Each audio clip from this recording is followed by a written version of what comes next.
కేసీఆర్ గారు మొత్తం 10 ఏళ్లలో 2,80,000 కోట్ల అప్పు చేస్తే రేవంత్ రెడ్డి గారు 2 ఏళ్లు నిండకుండానే 2,20,000 కోట్ల అప్పు చేసిండు.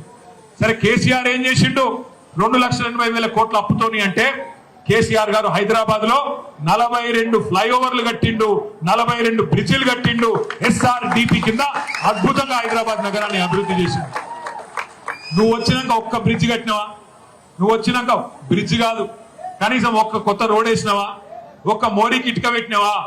ఒక్క కొత్త పని చేసినావా? మరి ఎడబెట్టినావు పైసలు? కేసీఆర్ గారు 2,80,000 కోట్ల అప్పు చేస్తే హైదరాబాద్ 4 మూలల 4 బ్రహ్మాండమైన హాస్పిటళ్లు, Telangana institute of medical sciences LB Nagar లో ఒకటి, అల్వాలలో ఇంకోటి, సనత్ నగర్ లో ఒకటి, మీ గచ్చిబౌలిలో ఒకటి, 4 బ్రహ్మాండమైన హాస్పిటల్ కట్టిండు. నిమ్స్ కొత్త హాస్పిటల్ 2,000 పడకల ఆసుపత్రి ఇవాళ నిర్మాణంలో ఉన్నది. మరి కేసీఆర్ గారు 4 కొత్త హాస్పిటల్ కట్టిండు. నువ్వేం చేసినావు? అప్పు చేసి కేసీఆర్ ప్రభుత్వం 73,000 కోట్ల రూపాయలు ఆనాడు 70 లక్షల మంది రైతుల ఖాతాల్లో బ్రహ్మాండంగా రైతు బంధు రూపంలో ఇచ్చింది. నువ్వేం చేసినావు? కేసీఆర్ ప్రభుత్వం 200 రూపాయల పెన్షన్ 2,000 రూపాయలు చేసి పేదవాడిని ఆదుకున్నది. కేసీఆర్ ప్రభుత్వం 15 లక్షల మంది ఆడపిల్లలకి లగ్గాలు చేసి ఒక మేనమామలాగా 1,116 రూపాయలు వాళ్ళ ఖాతాలో వేసింది. కేసీఆర్ ప్రభుత్వం 14 లక్షల మంది బాలింతలకు వాళ్ళ పిల్లలకు కేసీఆర్ కిట్లు అందించింది. ఇవన్నీ కేసీఆర్ గారు చేసినారు.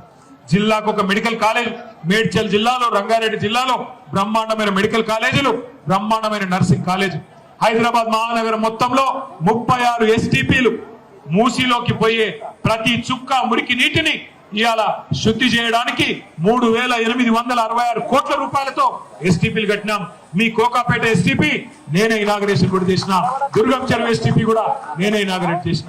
హైదరాబాద్ లో ఇవాళ పడే ప్రతి మురికి నీటి చుక్క మనం శుద్ధి చేయడానికి 36 STPలు 2,000 మిలియన్ లీటర్ల కెపాసిటీతో కట్టింది కేసీఆర్ ప్రభుత్వం. అట్లాగే ఇంకా చెప్పుకుంటూ పోతే బోలెడు కార్యక్రమాలు మరి కేసీఆర్ అప్పు చేస్తే చేసినాం. మీరేం చేసింది? మీ ప్రభుత్వం 2,20,000 కోట్ల అప్పు చేసి రేవంత్ రెడ్డి గారు ఎవరికన్నా ఒకరికి 4,000 పెన్షన్ ఇచ్చినవా? ఎవరికన్నా ఒక తులం బంగారం ఇచ్చినవా? ఒక్క ఆడపిల్లకి 2,500 రూపాయలు ఇచ్చినవా? ఒక్క మా ఆడబిడ్డకు రంజాన్ తోఫా ఇచ్చినవా? ఒక్కలకు బతుకమ్మ చీర పెట్టినవా? చీర కాదు, అక్కడికి జాకెట్ ముక్కన పెట్టినా? ఒక్క మంచి పని చేసినావా? ఒక్క ఇల్లు కట్టించినావా ఆఖరికి? మరి కేసీఆర్ 1,00,000 డబుల్ బెడ్రూమ్ ఇల్లు కట్టిన హైదరాబాద్ లో, నువ్వు ఒక్కటి కట్టినావా కొత్తగా? 2 ఏళ్ళు అయిపోయాయి. 2 ఏళ్ళు మాటలతోనే టైం పాస్ అయిపోతుంది. ఒక రోజు కేటీఆర్ మీద కేసు, ఇగో అరెస్టు, అగో అరెస్టు, ఇక పెడతా జైల్లో, అగ పెడతా. ఒక రోజు కేసీఆర్ మీద, ఇంకొక రోజు ఇంకొకరి మీద, ఇదే టైం పాస్ కార్యక్రమం తప్ప ఈ 20 నెలలుగా రేవంత్ రెడ్డి ప్రభుత్వం, కాంగ్రెస్ ప్రభుత్వం హైదరాబాద్ మహానగరానికి చేసింది ఏంటి?